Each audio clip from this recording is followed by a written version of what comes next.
Olá, amigos do podcast Dividida. Chegamos com mais um episódio essa semana, dessa vez no domingo. Hoje é 11 de julho de 2021. Vamos fazer um episódio especial falando de duas finais continentais que aconteceram esse fim de semana. Um fim de semana muito gostoso, né, para quem gosta de futebol, quem gosta de final, né, e quem não gosta, né, de final. Tô aqui dividindo tela comigo, Vinícius Bringel. E aí, Bringel, tranquilo? E aí, Milani, e aí, pessoal? A gente vai falar de Copa América, a gente vai falar de Eurocopa também. Vamos começar aqui pelo mais local, pelo mais perto. A história da Copa América estava bem desenhadinha, né? O roteiro estava pronto, muito bonito. O Messi chegando na final com a Argentina, só precisava saber quem que escreveu o capítulo final, né? E ainda bem que não foi o George Martin, o escritor de Guerra dos Tronos, que ele não tem medo de matar os seus protagonistas e Mas jogar. foi quase, porque o Otamendi tentou. O Otamendi tentou, o Otamendi se esforçou para isso, mas ele não conseguiu. Foi quase. Finalmente, então, o Messi pode comemorar um título com a camisa da Argentina, né? Ele que já tem um Mundial Sub-20 e um Ouro Olímpico, mas não são conquistas com a Argentina principal. Ele era muito cobrado por isso e conseguiu na noite de sábado, ontem no Maracanã, 1-0 para a Argentina em cima do Brasil. Bringel, o que você achou do jogo, da campanha da Argentina? O que você achou disso tudo? Acho que a final em si, acho que a maioria das pessoas vão ter que concordar com a mesma opinião de que foi um jogo feio. Não foi um espetáculo tecnicamente, foi um jogo muito truncado, com muitas faltas. Eu nem sei direito quantas faltas teve no jogo, vou até olhar aqui. Teve ao todo 22 mais 19, 41. 41 faltas. Foi um jogo bastante. Com 41 faltas, é bastante coisa. E mesmo assim, o jogo foi muito truncado. Eu acho que quem, entre aspas, venceu ali a partida foi o meio-campo da Argentina. Que foi um meio-campo que travou muito o jogo, não deixou o Brasil criar, um pouco pela incapacidade do próprio Brasil de criar as jogadas no meio, e um pouco porque a Argentina, toda hora que o Brasil saía do meio para frente, vinha pelo menos uns 3 da Argentina com umas voadoras, os caras quebrando tudo, principalmente depois que teve o gol do Di Maria. Que aí os caras sentiram na liberdade que, mano, agora a gente vai segurar essa porra que vão quebrar todo mundo. E foi uma chuva de porrada e eu acho que tá tudo certo, cara. O importante é que ganhou o negócio ali e mostrou vontade, pelo menos. E o Brasil e a Argentina também não tiveram muitas oportunidades.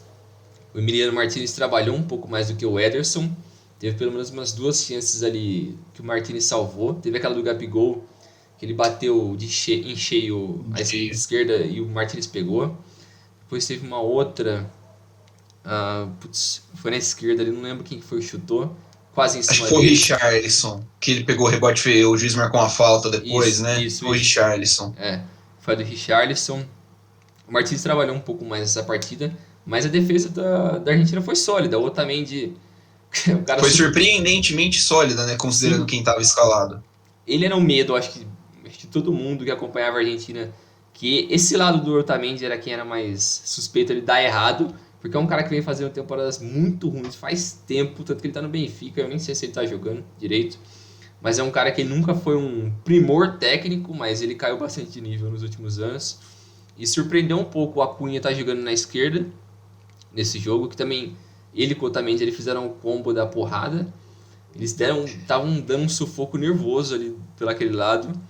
Mas eu acho que a defesa do Argentina foi super sólida, o ataque fez a parte deles, que era correr pra caramba e deixar o Messi tentar fazer alguma coisa. Até o Messi deu vários carrinhos buscando a bola, não deixando os caras respirarem, mostrou muita vontade. E o Brasil zero criatividade, né, mano? O Brasil muito engessado, né? Muito engessado, meio campo super travado. O Casemiro e o Fred não conseguiram criar. O Paquetá muito perdido em campo. O Neymar tendo que vir buscar toda hora a bola atrás. Que é algo que a gente já falou várias vezes quando tem uma discussão sobre o Neymar. Que ele tecnicamente é sim muito bom. A gente sabe disso, que ele consegue criar muito bem as jogadas, vir de trás e trabalhar isso bem. É muito bom assistente.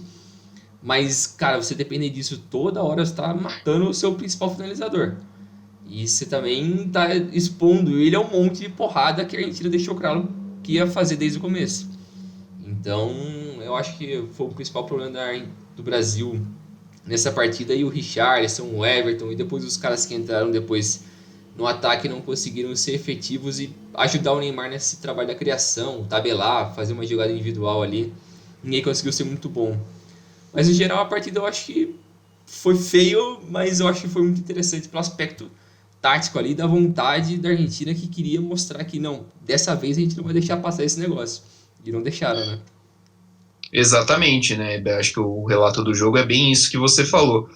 Vamos só cantar aqui a escalação dos dois times. Eu vou falar o Bom, Brasil. O Brasil foi com Ederson, Danilo, Marquinhos, Thiago Silva e o Renan Lodi, que depois deu lugar ao Emerson Royal. Lucas Paquetá, que depois deu lugar para o Gabriel Barbosa, Casemiro e Fred, que deu lugar ao Roberto Firmino. No ataque, Richarlison, Neymar e Everton Cebolinha, que deu lugar para o Vinícius Júnior.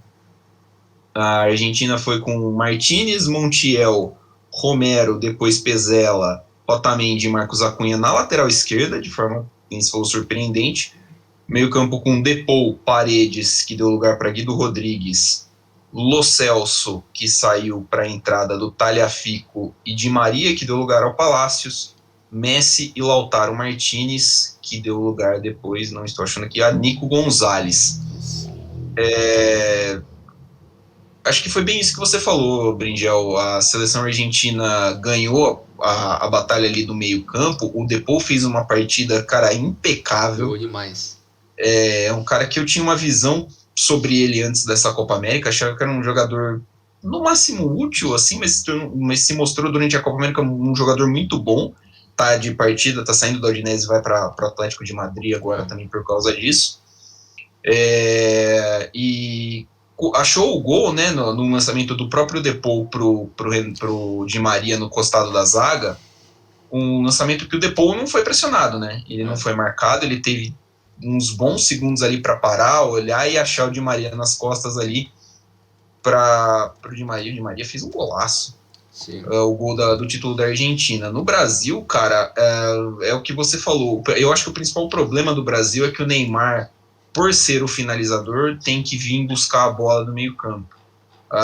Não dá hoje no futebol mundial de alto nível, de seleção, para uma seleção que você quer ser campeã do mundo, para o seu volante não ter participação ofensiva. O Casemiro e nada ofensivamente é a mesma coisa. Gosto do Casemiro. O Casemiro é bom jogador, tá? O Casemiro é bom jogador. Mas, cara, não dá para você ter ele em campo se você tem um lateral que nem o Danilo que não constrói nada, se você precisa de mais gente para articular movimentos. Cara, o volante precisa participar. E o Casemiro não participa. O Fred teve uma partida apagada, tanto que jogou 45 minutos. O Neymar tomou muita porrada, principalmente porque ele tem que vir buscar a bola e a galera não vai aliviar para chegar nele em lugar nenhum. Então, tipo, é mais fácil, é mais vantajoso, por exemplo, pro time que tá jogando contra o Brasil, o Neymar ir buscar a bola no meio campo, porque você desce a porrada no meio campo e faz a falta lá. Não é um lugar longo, não é um lugar que, por exemplo, você tem perigo de falta, por exemplo. O Neymar é um ótimo batedor de falta, você vai pensar duas vezes antes de fazer uma falta perto da área. E é o que a gente estava falando até antes, né? O Brasil sente muita falta de uma referência no ataque. É uma coisa que o Tite vai precisar trabalhar, porque nenhum dos jogadores que está ali realmente é esse tipo de jogador. O Jesus não é, o Firmino não é, o Gabigol parece um pouquinho, mas também já não é aquele 9 que mesmo no Flamengo é o Pedro, né? Seria mais o Pedro. Então, assim, sente falta. O Neymar não joga de costas, como ele foi escalado meio que um falso 9, alguma coisa assim, pelo Tite. Para mim não encaixa, não faz muito jus com o seu principal jogador e o único jogador, tipo, de cracaço mesmo. Porra, o Neymar é muito bom jogador, porra. Sim. O Neymar, ele fez é o Neymar, porra. Né? Não tem muito o que falar. Ele fez uma Copa América muito boa. Ele carregou o Brasil em muitos dos jogos, principalmente. Para mim, é o melhor Neymar que eu vi em campo pela seleção, talvez seja esse. 100% saudável, né, focado e tudo mais, só que assim, né, o futebol hoje é jogado por 11, não dá para você esperar que o Neymar carregue a seleção brasileira pro título, e aí isso ele não conseguiu fazer mesmo. Eu acho que meio que isso serve também como crítica pro Tite, né, porque a partir do momento que você propõe a sua equipe a propor o jogo, para ir para cima, para dominar, ter a bola, se você não tem caras que são criativos para construir o jogo, isso não serve de nada. Porque, como você Exatamente. disse, os laterais não são criativos o suficientes para avançar para o meio e construírem as jogadas. São caras mais, o Danilo principalmente, de ficar mais atrás. O Lodge é um cara mais de velocidade, não tanto um cara para entrar no meio e ser criativo, para ajudar na criação da jogada. O Fred é um segundo volante que também não é tão criativo. O Paquetá eu acho que até é um pouco mais do que esses caras, mas eu não acho que ele é a solução para ali. Aí você tem que trazer o Neymar para buscar esse jogo, beleza. Um cara super criativo, tem o talento e tal, reconhece isso, mas na frente não ajuda. Aí o que você vai fazer? E eu acho que o oposto disso é a Argentina, que você não olha ali e tem um cara super criativo no meio. Não tem, mas é a proposta de jogo deles que é você fazer um jogo mais longo. Que você tem jogadores para fazer esse tipo de jogo. Porque Depou, por mais que ele deu assistência ali, mais ou menos, pro gol do Di Maria, ele não é um organizador. O Paredes também não é. O Lo Celso acho que é até um pouco mais do que esses caras. Mas também não é um cara para distribuir a bola, quase um 10 ali. Não tem isso. E até na Copa de 14, a Argentina também não tinha isso. Eu acho que essa é a maior semelhança dessa equipe da Argentina, e eu acho que o maior mérito do Scaloni é isso, é conseguir meio que espelhar o que a Argentina fez de bom na Copa de 14. Que é você pegar os seus principais jogadores ali, fechar o elenco, fechar o meio campo e meio que rezar ali pro Messi ou para algum atacante ele conseguir fazer uma jogada individual. Porque o time, em questão de criatividade, não era um primor. Porque eu lembro do meio de campo, eu até abri aqui, o time da Argentina que foi para a final contra a Alemanha é Romero, Rojo, Garay, Demichelis e Zabaleta. Olha isso. A Essa desgraça. defesa é horrorosa, velho. Aí depois o meio. Pérez, Bilia, Mascherano, Lavezzi. Zero criatividade. Depois na frente, Messi e Higuaín. E esse time É, chegou numa final de Copa do Mundo. o Lavezzi funcionando quase como um ponta, né? Sim.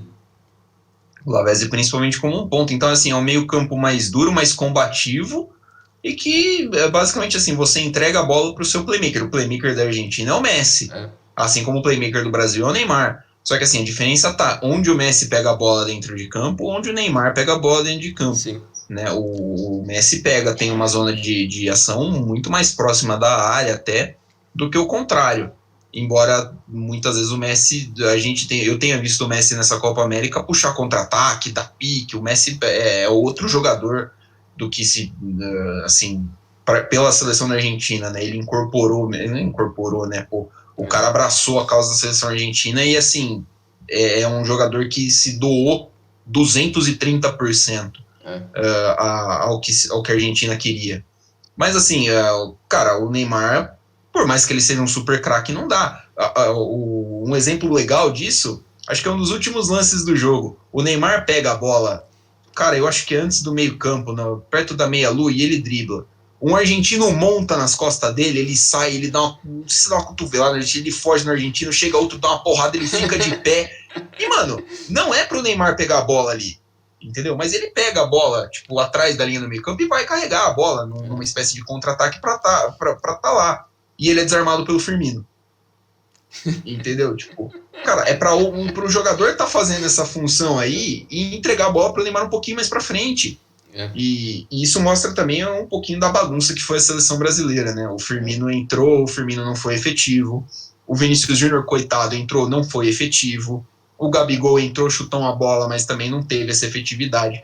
Então, cara, assim, acho que falta um pouquinho do Tite entender, não entender, cara, mas ter uma variação um pouquinho maior. Não vejo problema de você jogar com dois volantes, assim, contra alguns times.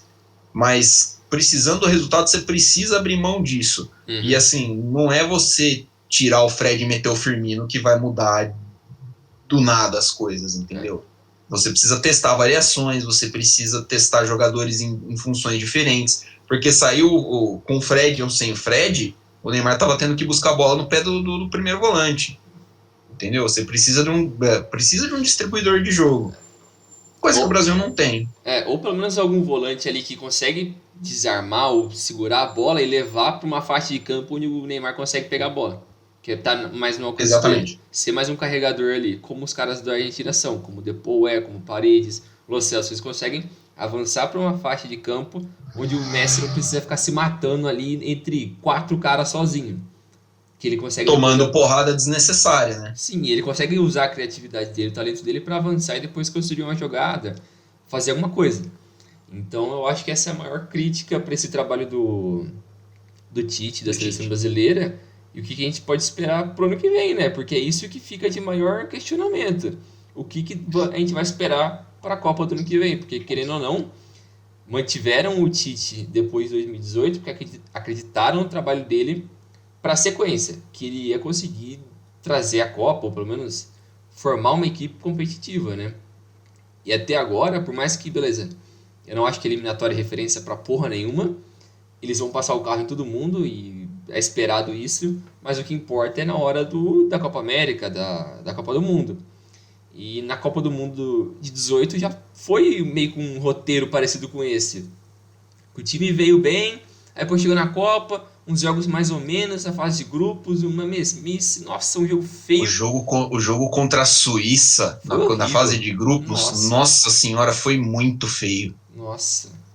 E depois nas oitavas o Brasil pegou O México, o 2 a México. 0. É, Aí foi uma atuação boa do Brasil, foi uma sim. atuação legal do Brasil contra o México.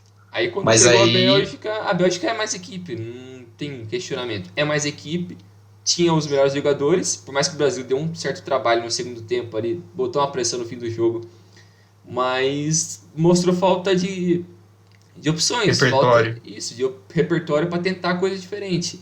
Que é, eu acho que é a crítica que vem tendo no Brasil nas últimas, sei lá, 5 Copas. Falta de repertório, falta de tentar um negócio diferente, falta de ter um cara no banco ali que vai mudar o jogo, uma opção diferente, um cara mais novo, alguém com estilo de jogo diferente. E o Brasil insiste em manter o mesmo 11 ali que, beleza, deu certo. O resto é uns caras aleatórios que depois a gente taca tudo e eles não conseguem fazer nada. Então, não sei. Acho que era a principal crítica que o Tite tinha quando era treinador do Corinthians, né? É, Que é um cara que abraça muito os jogadores de confiança dele e não larga. Querendo ou não, eu acho o trabalho do Tite bom, porque é um trabalho muito sólido. O Brasil tem uma espinha dorsal definida e tal, é um time que tem uma base bacana, mas é um trabalho que precisa dar um próximo passo, entendeu? É tudo isso que você falou. Acho que falta uma variaçãozinha aqui, você ter uma ideia assim de mudar um jogo aqui, porque o Brasil, cara, é uma camisa que impõe muito respeito e os times vão cara, tirando, sei lá, a Argentina que veio com sangue nos olhos em cima do Brasil no Maracanã, mas tirando eles, talvez a Alemanha e a França acho que a Itália também. e a Itália vão olhar para o Brasil e não vão mudar, por exemplo, É, o esquema de jogo. Tipo, vão olhar e vão falar assim, beleza, o nosso time vai jogar dessa forma como joga como todas as outras. sim. Porque aí é um duelo de nações equiparáveis. Mas, assim, muito difícil você pegar Itália, Alemanha e França na mesma Copa do Mundo. Você vai pegar um deles, talvez em uma É. fase mais aguda. Você vai precisar de mais opções para jogar com países que vão se retrair, que vão fazer o Brasil explorar novas opções. E acho que é isso que o Tite vai precisar trabalhar. Acho o trabalho, de novo, muito bom. O Brasil tem uma base que não teve nas outras Copas. O trabalho por exemplo, com o Filipão, do projeto para a Copa de 14, ganhou a Copa das Confederações e a galera achou que estava no baúba, estava tranquilo e a seleção era um catado em campo. Então, com o Tite é muito diferente disso. Você percebe, você vê claramente que é muito diferente disso. Depois, as campanhas nas Copas Américas de 15 e 16 dão a dimensão, né? Foram 2 vexames em 15 e 16 e são 2 finais em 19 e 21, né, nas 2 Copas Américas. Querendo ou não, o Brasil jogou 2 finais de Copa América. O trabalho é bom, não é uma terra arrasada, não é um negócio para pedir a cabeça do Tite, mas assim, ele precisa rever alguns pontos, pensar nas derrotas e rever alguns pontos. E também, é só para fechar esse negócio aqui do Brasil, porque eu acho que campeonatos de seleção é aquele negócio, você não tem muito tempo, você não tem como treinar, tática, não tem o que você fazer. Cara, você seleciona os melhores jogadores que você tem, pensa na melhor forma de você colocar eles a curto prazo ali e vai. Não tem muito erro, não tem muito o que pensar. Se você pensar demais, aí vai dar merda. Aí eu acho que é besteira.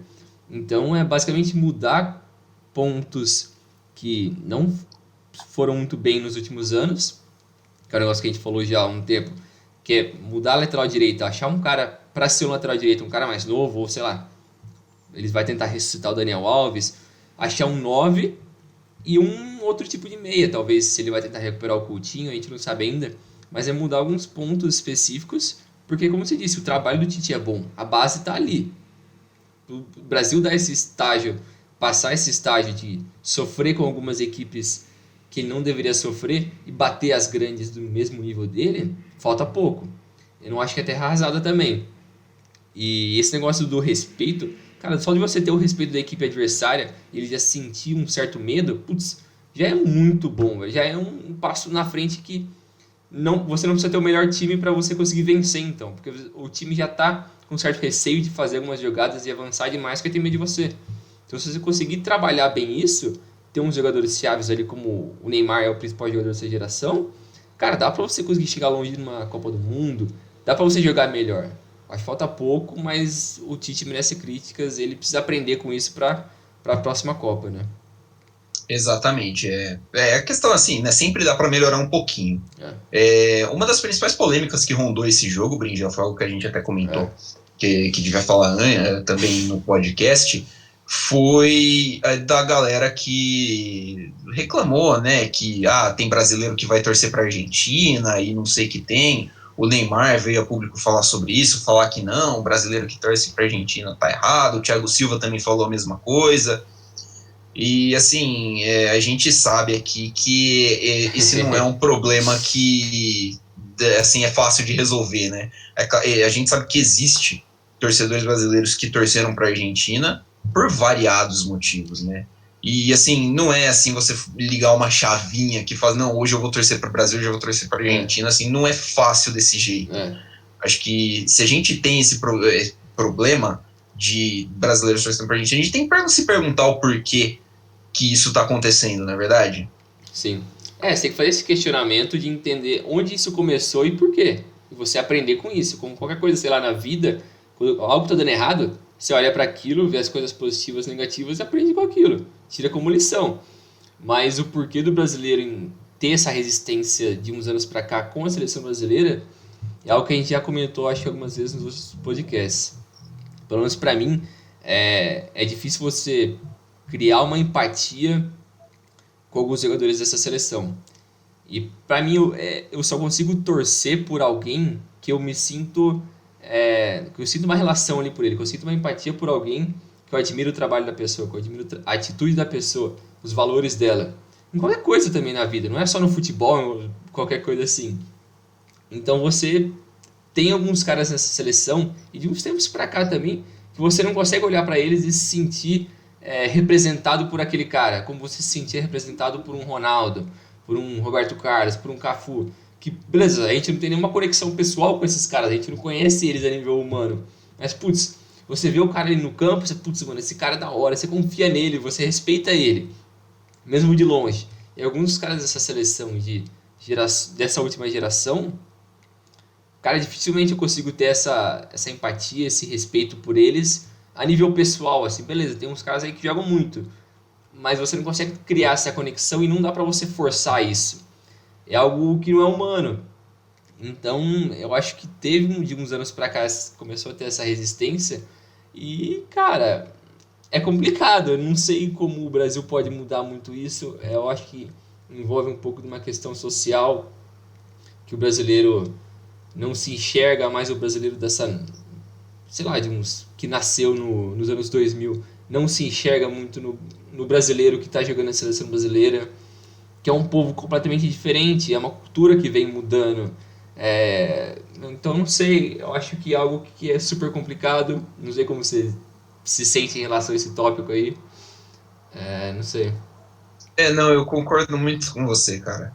Eu acho que, assim, alguém muito inteligente, que eu não vou lembrar quem, falou uma vez no podcast, eu concordo que torcer é pertencer. Você torce para aquilo que você se sente representado, você acha que você pertence àquele grupo. Quantas pessoas hoje olham para a seleção brasileira e sentem que pertencem àquele grupo, se sentem representados por aquilo, entendeu? Então, eu acho que o principal problema está aí, é um problema que vem há muito tempo acontecendo.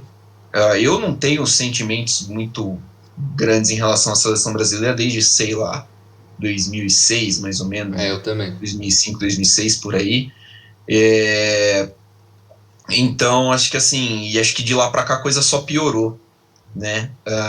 Eu li no Twitter esses dias alguém falando sobre isso, que gerou mesmo uma grande discussão. Não, porque você não pode, porque não é patriótico e não sei o que tem.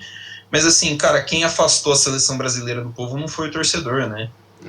O cara que foi, quem foi ver a seleção brasileira na Copa do Mundo aqui em 2014, dificilmente foram muitos torcedores de arquibancada mesmo, torcedores que muitas vezes foram criminalizados, foram discriminados por ações de outros até, né, de grupos específicos e sempre sofrendo preconceito muito por parte da mídia. Caras que foram afastados do estádio porque de repente tudo virou arena, de repente tudo ficou caro, tudo ficou fora de acesso para ele. E sim, e de repente porque a CBF e o senhor Ricardo, principalmente o senhor Ricardo Teixeira, deixaram um ovinho muito bem plantado, que é o Brazilian World Tour, né? O Brasil vai fazer amistoso, que é aquela festa. Lá na puta que eu pariu. Exatamente. Porra, vai jogar com a Argentina na Austrália, vai jogar com a Argentina no Catar, vai jogar com a Argentina, eu sei lá, mano, nas Ilhas Malvinas, Malvina não, que é Malvina que ainda que é Argentina, né, pô, nas Ilhas Fiji, vai jogar com a Colômbia nos Estados Unidos, vai jogar com todo mundo, tipo, em qualquer lugar. A casa do Brasil, depois de 2006, eu acho que o estádio que o Brasil mais jogou depois de 2006 é o Emirates Stadium, em Londres. Porra, isso é uma vergonha. Pelo amor de Deus, você tá afastando, você tá jogando pra quem? Você tá mostrando a seleção brasileira pra quem? A seleção brasileira é um patrimônio do Brasil, porra. Entendeu? A seleção brasileira tem uma história muito bonita, muito atrelada com a história do país mesmo, pra você simplesmente ficar mostrando ela em vitrininha pra gringo. E isso você afasta o cara que não pode ver, que seja uma porcaria de um treino, não tem o contato com o jogador, tá ligado? De você ver, porra, aquele cara ali, mesmo que ele não tenha jogado tanto tempo no Brasil, porra, aquele cara ali é jogador de seleção brasileira, vai, dá um autógrafo, vê, tem interação. Você cria esse tipo de identidade. Agora, esse tipo de conexão não tem como você criar se você não tá próximo do cara, você não vive meio que a sua realidade. Porque também vários desses jogadores, eles estão numa bolha tão fodida que você não consegue, mano, ver eles não fazem parte do seu dia a dia. Você não vê o cara ali andando na rua, igual, sei lá, o Romário tava nas baladas, nas festas, nas praias, dando rolê com todo mundo. Você encontrava o cara ali às vezes. Esses caras estão em outro mundo. Então parece que eles não são de verdade, não tem uma conexão com eles. Sim, tipo, a seleção brasileira vai se apresentar para uma série de amistosos. Bacana, vai se apresentar onde? No Miami Garden, lá em Miami, pô? Tá entendendo? Tipo, não tem aquela proximidade. Pô, você chegar ao aeroporto, assim, e a seleção descendo, porque a seleção brasileira vai pegar, sei lá, a Eslováquia em Natal, que seja. Porra, os caras levantaram 14, 12 estádios para a Copa do Mundo e tem uma cacetada de elefante branco por aí, e fora isso tem muito estádio que dá para você vir, atrair público, atrair gente, porque é um evento, cara. Não adianta falar que não, é um evento, é a única seleção que participou de todas as Copas, é pentacampeã mundial, maior celeiro de jogador do mundo, da história do futebol, e porra, dá para trabalhar legal, porque a gente tem que ter essa memória. E aí, cara, quando você não tem isso, quando você não atrai o torcedor, principalmente a galera jovem, assim, que eu entendo que hoje até seja mais difícil você prender a atenção de alguém por 90 minutos, acho que o futebol ele não é dinâmico pro público de hoje, então ele tem que estar sempre tentando se reinventar. Se você não atrai essa galera, se você não cria, se você não cativa essas pessoas não vão ter sentimento de empatia com a seleção, essas pessoas não vão ter sentimento de empatia e sensação de pertencimento com quem representa essa seleção. E aí, irmão, vão torcer para a Argentina copar o Maracanã igual torceram ontem. E eu não acho que tá errado. Se também você não. se você se sente mais, se você se sente uma sensação, um pertencimento maior, você gosta da ideia, por exemplo, do... É claro que tem a história do Messi, né, pô, a gente acha muito legal o Messi ter finalmente conquistado o título e tal, mas, cara, eu tenho certeza que se fosse, sei lá, o Uruguai na final, tenho certeza que a torcida seria, quem estava torcendo para a Argentina estaria torcendo para o Uruguai. Sim. Porque criou-se uma aversão a essa seleção brasileira e a tudo que ela representa de distanciamento do povo brasileiro. E aí, cara, desculpa, sem essa história de não, porque a CBF é corrupta, porque a AFA, meu amigão, se bobear, Eles a AFA é são mais suja. legalzão, né? Os caras são... Nossa, né? Então, assim, acho que passa muito por isso. É um negócio que a CBF precisa urgentemente. Eu colocaria como prioridade resgatar a identidade nacional mesmo da seleção, porque senão, cara, a gente vai... Tinha, sei lá, quantas pessoas no Maracanã ontem, os caras quem tava cantando era a torcida da Argentina, pô. Não pode. E também eu acho que outra coisa que a gente tira desse debate aí também é a forma como as pessoas ficavam indignadas em alguém torcer pro Messi. Cara, a gente tá vendo história ser escrita. Um dos maiores jogadores da história do futebol, o maior dos últimos talvez 30 anos, 40, o cara tá jogando agora, ele tá conseguindo algo que ele lutou por anos para sua seleção, e não é como se ele desmerecesse a Argentina, como muita gente fica tentando usar como argumento para desmerecer ele. Não ganhou algo com a Argentina, então ele é um lixo, ele é um bosta. O cara não vibra pela Argentina, o cara não dá o sangue. Cara, cada um tem a personalidade que ele tem, cara. Se você gosta de ficar num canto travado, o problema é seu. Sua personalidade, você gosta de ficar gritando, o problema é seu, cara. É sua personalidade. E é isso. O cara, ele consegue demonstrar a paixão dele pela seleção, pelo qualquer coisa na vida dele, do jeito dele. E eu acho que o maior exemplo de como ele era comprometido com a Argentina, com o povo argentino, é quando acabou a partida e todo mundo foi abraçar ele. Porque todo mundo sabe o quanto ele se sacrificava pela Argentina. E até depois, quando ele teve aquela aposentadoria da seleção alguns anos atrás, todo mundo pediu a volta dele porque sabia o quanto ele se sacrificava e quanto era importante para ele, Messi, dar algo pro povo argentino. Não era sobre eu vou fazer algo para mim, era sobre como ele ia conseguir retribuir para as pessoas que fizeram tanto por ele, do país dele. E eu acho que é história sendo escrita. Então você não dá valor para a conquista de um cara desse tamanho, eu acho que é uma puta de uma falta de caráter quase. Acho que é a falta de percepção, né, do tamanho da história que a gente viu sendo escrita aqui. Eu concordo muito com você, né, cara? A cena dos caras indo abraçar o Messi assim que o jogo acabou é muito bonito, um negócio muito bacana de se ver. Foi da hora demais. Foi muito bacana mesmo.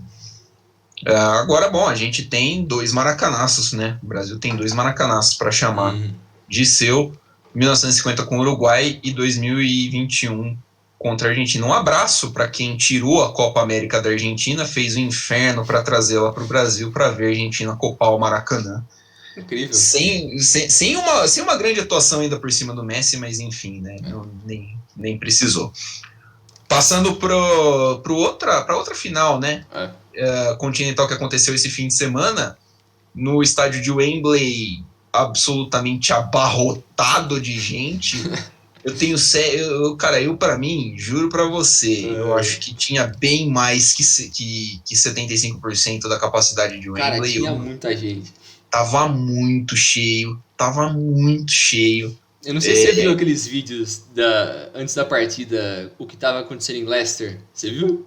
Eu vi alguns vídeos da festa dos ingleses em geral. Vi gente com um sinalizador na bunda, vi uns caras muito malucos, mano. O inglês é tudo maluco. Deus, tá louco. Mas e muita gente. Se alguém tiver curiosidade, vai ver esse vídeo em Leicester. Os caras acabaram com a cidade. Destruíram a cidade antes do jogo. Não foi nem depois, foi antes. Cidade completamente destruída. O inglês é retardado, os caras são loucos. E burro dos caras, né? Porque perderam a final e não conseguiram, não vão ter cidade pra quebrar agora. Mas assim, eu tenho uma certa restrição com o inglês. Acho que assim, porra, eu acho o inglês uma galera muito, assim, cara, quase mal educado mesmo. Eles jogaram 6 jogos em casa, vaiaram o hino de todas as seleções adversárias. Eu acho isso uma extrema falta de respeito. Você quer vaiar os caras 90 minutos durante o jogo? Acho massa demais. Isso eu acho massa. Mas, porra, vaiar o hino é uma falta de respeito absurda. Fora isso, cara, eu tenho muitas restrições com ingleses, então pra mim, tipo, não me surpreende que eu vivo muitos vídeos de pancadaria dentro do estádio, os caras se batendo. Bom, isso é o futebol inglês, né? Não tem surpresa nenhuma pra mim dentro disso daí.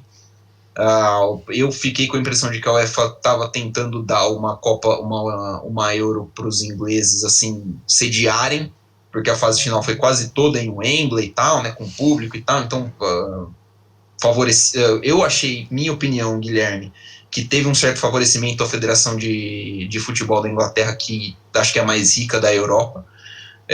Nem por isso achei, por exemplo, que os ingleses roubaram, por exemplo. É claro que teve o pênalti escandaloso no Sterling na semifinal, que pra mim é um negócio que... Aquilo foi roubado. Mano, aquilo ali é absurdo. A Inglaterra não precisava daquilo, porque pra mim passaria pela Dinamarca, mas, cara, foi muito absurdo. Um negócio que foi muito absurdo.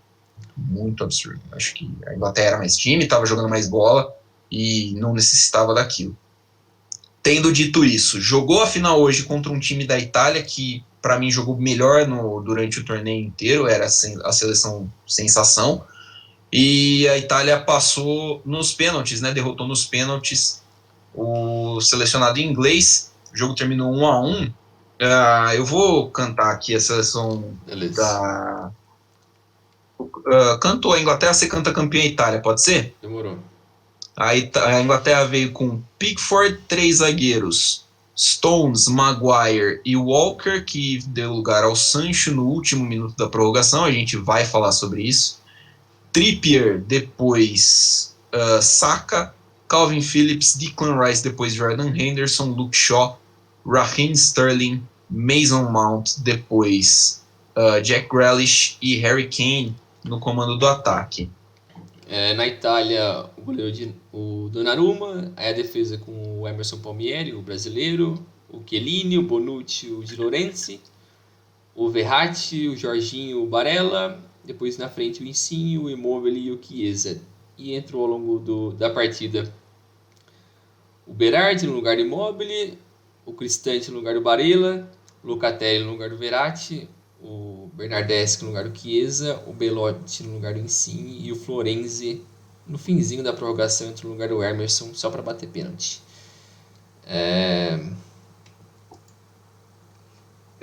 O que você achou do jogo? Achei que assim, o jogo foi bem disputado, parecido até com a final de ontem, assim, acho que a final de ontem foi um pouquinho mais feia, assim, né? Mas um jogo que o gol no começo da Inglaterra, a Inglaterra abriu o placar logo no comecinho com o Luke Shaw, deu uma tranquilidade que os ingleses não souberam aproveitar, né?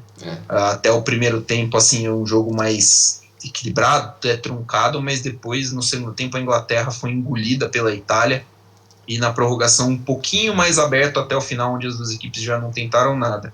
Mas a Inglaterra é um time muito parecido com o Brasil, engessado, pouco criativo, Exatamente. Dependendo demais das ações do seu principal atacante, que no caso da Inglaterra era o Kane, e por isso, cara, dá para culpar mais o Southgate do que dá para culpar o Tite, porque o Southgate tem realmente muitas opções, tinha muitas opções para mudar o panorama do jogo. Do lado da Itália, partida até relativamente fraca dos dois alas, né, tanto o Di Lorenzo como o Palmieri, não achei que foram tão bem, mas o meio-campo da Itália conseguiu imprimir uma boa dinâmica e o Chiesa fez uma partida para mim, jogou demais, velho. Ele fez uma partidaça.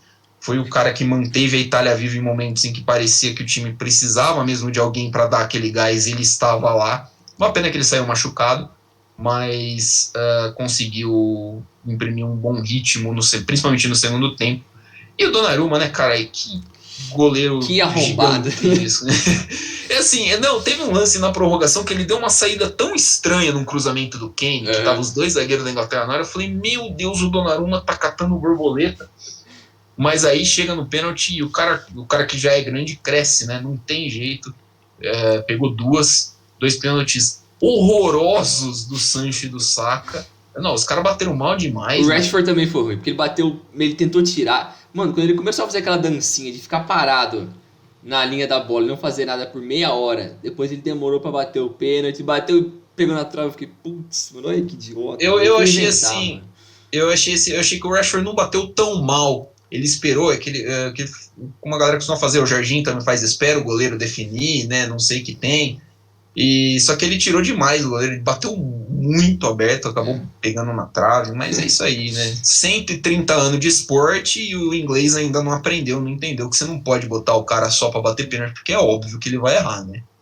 Pelo É, menos não botou o lateral, o Shaw pra bater, porque fez o gol, é óbvio também que ia errar. nossa. Mas sobre a partida em si, eu acho que, como você falou, a Inglaterra foi mais ou menos o que o Brasil foi na final da Copa América. Um time totalmente engessado, sem criatividade alguma, você dependendo do seu principal jogador para fazer tudo, que no caso era o Kane e no Brasil o Neymar. Mas e esse gol no início da Inglaterra meio que iludiu eles de que, beleza, a gente vai segurar aqui e tá tranquilo. Eles tentaram várias bolas longas, só que, cara, por mais que o Sterling joga muito com a seleção, é o Sterling, cara. O Sterling não pode ser um dos seus principais jogadores. Não pode, não pode. O cara, primeiro que ele se joga em toda a bola, o cara não tem a capacidade de ser criativo, o drible dele não tava funcionando de forma alguma. E o cara que deveria auxiliar na criação do meio campo, que era o Mason Mount, ele estava totalmente entregue para marcação, ele estava totalmente jogando taticamente, então e não tinha criação. Por isso que eu acho que o erro do Southgate nessa partida, como você falou, foi não colocar, não usufruir de todo o arsenal que ele tinha criativo ali. Porque você olha para esse banco da Inglaterra, é um absurdo. Essa é a maior geração da Inglaterra que, sei lá, eu acho que é até maior do que a geração do início dos anos 2000. Tecnicamente, assim, questão de potencial, absurdo. Tem muito cara bom. E você não saber usufruir ao longo da campanha inteira do Sancho, do Bellingham, do Rashford, do Henderson, do Grealish. Cara, só esses cinco. Eles deveriam ser titular no lugar de qualquer um desses que estão no meio aqui da Inglaterra, que foram titular na boa parte da campanha. E principalmente o Grealish, até o Foden, que estava machucado, não jogou, né? Não estava nem no banco, mas o Sancho, o Grealish e o Bellingham, para mim, eram caras que deveriam ter pegado a posição ao longo da campanha. Eu até começado essa partida, porque, putz, dá até dó, assim, de ver esses caras com tanto talento sentando no banco o jogo inteiro, apodrecendo e só entrando para bater o pênalti e depois errando e, putz, o que eles vão fazer? Eles não tiveram a chance de contribuir como eles podem, que é ao longo do jogo, só chega para bater o pênalti e erra. Aí fica meio que nas costas do Southgate, mas é a responsabilidade dele, né? E o Saka foi o último a bater e perdeu, ele nunca tinha batido um pênalti na vida dele. Olha que absurdo, o cara colocar um maluco desse, com 19 anos, que nunca bateu um pênalti na vida, pra ser o último. Putz, aí é muita irresponsabilidade, cara. E a Itália jogou demais. Jogou com coração, assim mesmo. Como você falou, o Chiesa teve momentos ali que ele parecia que ele queria ressuscitar a Itália. O time estava tendo dificuldade em ser criativo, tinha a posse, mas não conseguia fazer nada com a posse. Mas o Chiesa pegava a bola ali, driblava uns dois, três, metia um chute de longe, tentava fazer alguma coisa, tentava cruzar, dar um jeito. E ele foi o coração desse time mesmo. Jogou demais. O Insigne, depois que o Insigne foi mais pro meio para ajudar na criação, também ajudou bastante. O time da Itália mostrou muito coração, a defesa muito sólida. E depois, no fim, Donnarumma, arrombadaço. O cara, beleza, ele é uma putinha de dinheiro, um lazarento, mas beleza, o cara pega muito. O cara é embaçado, mano, não tem como. Querendo ou não, ele é agenciado pelo Mino Raiola, né? Ah, é uma O roubada. Mino Raiola, que é o, assim, um dos maiores desgraçados da história desse esporte. Cara, eu não consigo conceber como é que você não usa. Eu sei lá, o cara morreu, o Southgate morreu com uma substituição para fazer, né? Ele podia fazer mais uma substituição. Eu não sei se ele ficou com medo, eu não sei o que aconteceu, porque, cara, a seleção sendo engolida no segundo tempo e ele não fez uma mudança para mexer no time de fato. Ele colocou o Saka na do Trippier e foi para fazer exatamente a mesma função, entendeu? Tirou o Rice para colocar o Henderson para fazer exatamente a mesma função. E assim, dá para você tirar um dos caras assim e dar uma mudadinha. Não sei, cara, o Grealish, que nem você falou, né, o Grealish não pode ser reserva dessa seleção, cara. Ele talvez seja um dos principais meias criativos da Premier League hoje. Você tem ele à disposição e ele jogou, cara, ele jogou 20 minutos desse jogo, sabe? Ele jogou 20 minutos desse jogo. Não dá para entender. Ele, o Sancho, que talvez seja o maior talento, o Manchester United acabou de pagar 2 caminhão de euro aqui pro Borussia Dortmund para ter o cara, e o cara jogou 100 minutos na Euro inteira. Aí ele entra na final para bater pênalti. É É uma um vergonha. palhaço mesmo, né? É um palhaço o Southgate. Porra. O Rashford é muito bom batedor de pênalti, claro. Lembro dele convertendo um a sangue frio nos acréscimos contra o PSG pelo United alguns anos atrás na Champions, eliminou o PSG. Maravilha, muito bom jogador, mas o cara tem que estar sentindo o jogo, né? E do banco é difícil. Do banco é muito difícil. Então, assim, cara, eu acho que nem a gente falou do Tite, o Southgate vai ter que repensar muita coisa, porque é uma geração absurdamente talentosa, e ele vai precisar repensar muita coisa para a Copa do Mundo do ano que vem. Mas ele tira coisas positivas também, como, por exemplo, o Luke Shaw, que foi um absurdo essa Eurocopa, cara. O que ele jogou essa Eurocopa e o que ele vinha jogando bem no Manchester United. O United trouxe o Alex Telles no começo dessa última temporada, e de repente o Luke Shaw voltou a jogar bola, né? Desde que ele arrebentou, acho que o joelho dele um tempo atrás, ele não vinha jogando bem. Fez o gol hoje, primeiro gol dele com a camisa da seleção inglesa. Foi uma grata surpresa de alguém que eu pessoalmente já não esperava que fosse atingir um nível tão alto. Pelo lado da Itália, rapidinho só para eu terminar, de novo, uma segurança defensiva muito grande, né? Donnarumma, Bonucci e Chiellini, uma dupla, dois colossos lá atrás, mas achei, por exemplo, uma partida muito ruim do Immobile, né? Contribuiu muito pouco com o ataque italiano quando precisou, tanto é que saiu, né? Ele saiu para entrar o Berardi, e aí a vinda do Insigne mais para o meio acabou trazendo bons frutos para o time italiano, que aí conseguiu mais ações ofensivas, né? Conseguiu atacar mais a seleção inglesa e conseguiu pressionar mais. Tendo dito isso, não consigo entender como o Kyle Walker é titular em um time grande, em um time como o Manchester City ou uma seleção como a Inglaterra. Não, isso daí, cara, mas é uma história à parte. Um negócio que eu fico super incomodado é como os ingleses acreditam tanto em alguns jogadores que não tem explicação. E eles pagam uma nota por esses caras. Mas enfim, isso daí eu acho que dá pra fazer um programa só disso. Mas eu acho que o principal, minha questão assim para a Itália para o futuro é justamente o que você disse do Immobile, porque o Immobile eu acho ele um ótimo jogador, eu gosto muito dele, mas ele não jogou bem essa Euro. E o substituto dele é o Belotti, que, putz, infelizmente o cara joga no Torino, ele tá enterrado lá pro resto da vida. Não tem como ele evoluir muito, e ele tem um estilo de jogo muito similar com o Immobile. Então eu acho que pro Mancini, visando a Copa, a base do time é ótima, o banco tem ótimos jogadores que são jovens. É só você buscar um 9 ali, um ataque, um cara um pouco mais diferente, que eu acho que o time tem tudo para ser ultra competitivo na Copa. Dá para esse time beliscar pelo menos uma semifinal, eu acho que tem potencial. E da Inglaterra, cara, é como você disse, o talento tá aí. Diferente do que o Tite tem que fazer, que ele vai ter que buscar umas peças diferentes do que ele já vem trabalhando, o Southgate não precisa. Tá todo mundo ali, não tem erro, cara. É só você conseguir escalar bem os caras ali e já era. A principal surpresa para mim, positivamente, dessa temporada da Premier League foi o ressurgimento do John Stones e do Luke Shaw. Que os dois conseguiram voltar a jogar em alto nível, que fazia, sei lá, uns 3, 4 anos que eles não jogavam bem. O Stones, o cara tem que dar a vida pro Rubem Dias, porque o cara conseguiu fazer ele voltar a jogar bola. E o Luke Shaw também.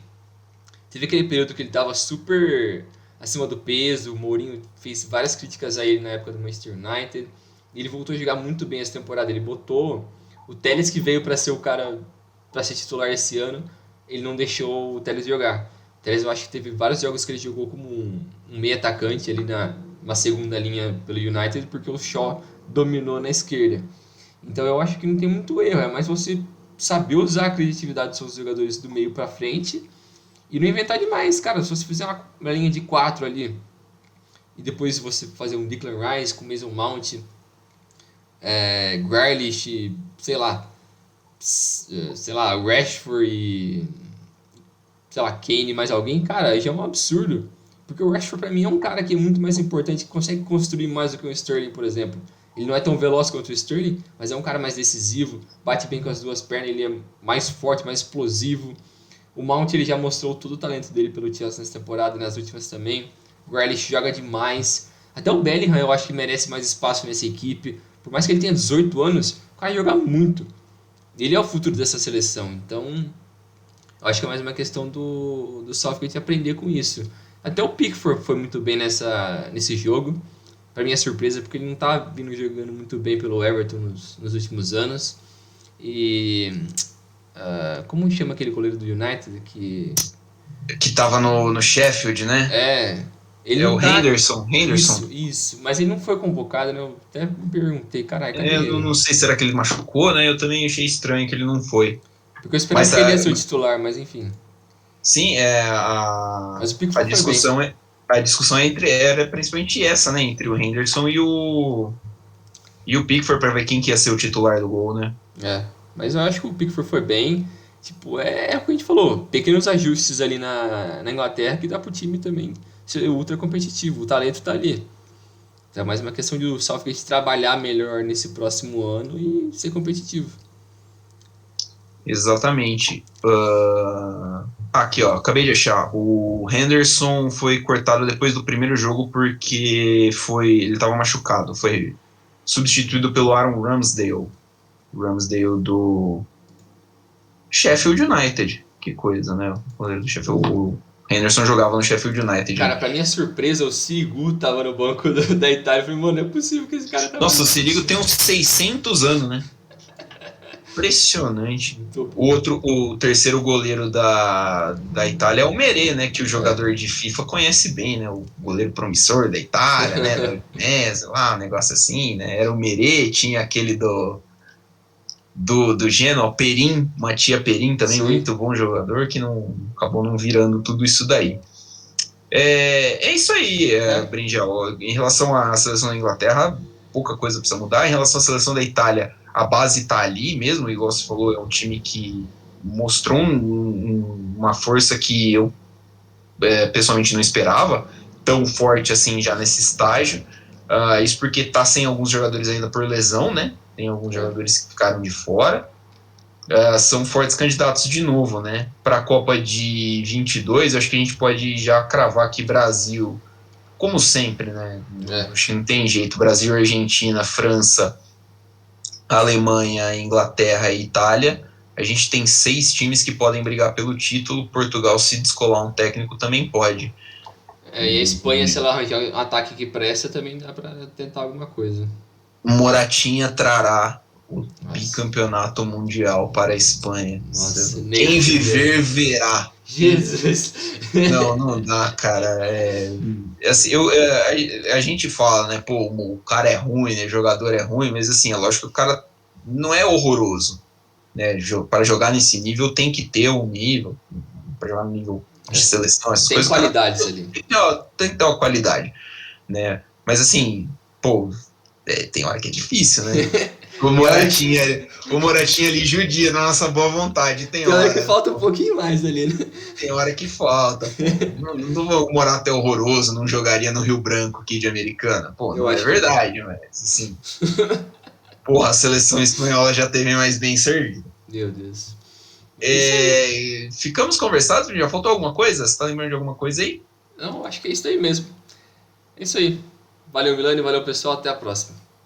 Valeu, galera. Valeu, Bringel. Ficamos por aqui. Siga-nos nas nossas redes sociais. Dividida Podcast no Twitter, no Instagram, no Facebook, no YouTube, onde você vê a nossa cara, graças à maravilha da tecnologia da computação. Um abraço. Semana que vem tem mais Dividida Podcast. Voltamos no nossa rotina normal de gravação. É isso aí. É isso aí. Um abração. Valeu. Valeu.